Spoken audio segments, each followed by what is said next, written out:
So there's drama immediately at the start of the race. It involves Max Verstappen and Oscar Piastri. There's a couple of things to look at. Firstly, Verstappen gets an amazing start from fourth. And actually, as they just line up on the grid, you can see something that Max really does every single race. How far forward he gets in his grid box. We've seen it being right on the upper limit in the past.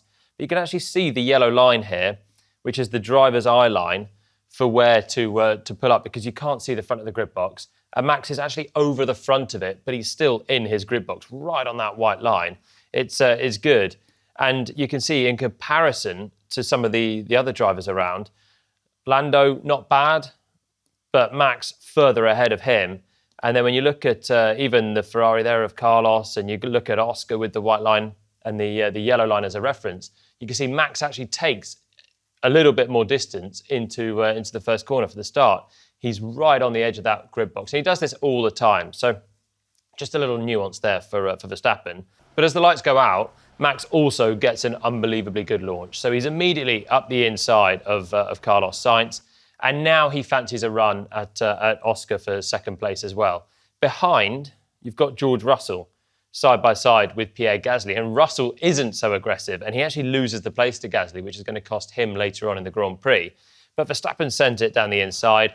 It's rarely, for Max, a little bit non-committal here. It's in between full-blown attack and trying to get through side by side. And there's the spin with Oscar as well. The rest of the field managed to get through two spinning cars, and Max impressively does the full 360 and gets back going again without dropping to the back of the field, which he's, again, really impressive at. But the start this time is not so impressive from Verstappen. We jump on board and we can see the best launch in the field from Max, who's right up in behind Oscar. The problem is here, he's coming from quite a long way back, and this isn't like Austin, the first corner, where he sent in the lunge on Lando at the first corner. Here, we've got a very short braking zone. Piastri's just hitting the brakes now, and then you're going to run the speed through that first corner. It's a medium speed corner. So when you've got a short braking zone, you haven't really got the chance to make up this distance that Max is trying to do. He is relying here on Oscar braking significantly earlier and being very, very passive into the corner, which Oscar is not. He's just fairly normal into the corner. At this point, Max is now side by side, but he's not fully alongside. And he's usually so good at barreling the speed, getting in up the inside, forcing the issue here, even if it means, as we've seen a few times this year, that they're both going to run off on the outside of the road. But here, he just can't do that because it's too short a braking zone. And it's a little bit more like the Mexico moment in that regard. He's coming from back. It's not a big braking zone, and he's here half committed down the inside. And this is a problem now for Max. So we roll it forward, and we get to this apex curb, which he has to take because he's not done enough to force the space on the inside. So we have to now look at evasive action. This apex curb is ridged. There's two levels of it here. You've got the level that you can take, which is flatter, and then it drops away on the inside. So you don't want to get right over the painted surface because you're going to bottom out, and it's not so easy to take on that second level. And Max has to go over it. So there we see, you can see the floor just jumping slightly, and now he's washing even more into Oscar. They're now overlapped on the front right of Max and the left rear of Oscar. He's got full steering lock on. He realizes that he's out of control here. He's coming in from behind the McLaren, full steering lock, trying to slow down. You can see Oscar's running more speed now, getting ahead. Max now is simply in avoiding a crash mode, but it's too little too late. The charge on the entry was too optimistic. It's nicely held from Verstappen in the end, a 360, and he comes back through next to Leclerc, but it's clearly an aggressive move that he doesn't get away with on this occasion. You can see on board with Piastri here. It's a sensible enough start from the McLaren in second place. Gets into the first corner, gives a little more space than Lando does, who gets right up towards the curb on the inside. Oscar now looks to open the steering slightly and gives slightly more space to Max on the inside. Now, obviously, he could, at this point, choose to just drive off the road and spare both of them at probably second and third, and they'd carry on. But he tries to keep it on the track, and in doing so, gets the whack from the left rear. And that is an incident that basically rules out Piastri's race and does a lot of damage to Verstappen's with the penalty as well. Sainz has a nice view of it all.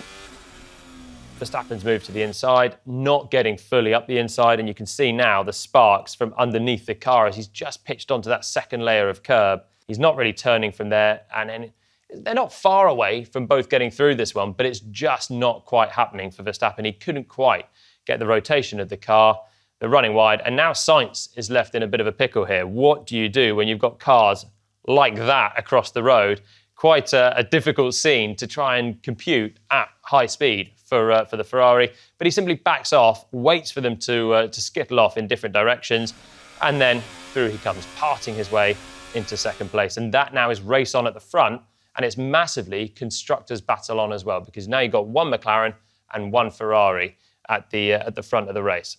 And we have a quick question on this as well. Why wasn't the Oscar-Max collision seen as a first-lap racing incident, as they so often are? Well, this is a bit of a steward's discretion part, really. The stewards thought that this was purely a Max going aggressive on Oscar, and it was clearly a decision for Verstappen, trying to take second place. There was no bunching of other cars around him. He had the clear view. He had the clear decision, and it wasn't really affected massively by dirty air, by cars on his periphery on left and right. He had the position. He was in third. He was up the inside of Sainz, and he simply fancied to go for second.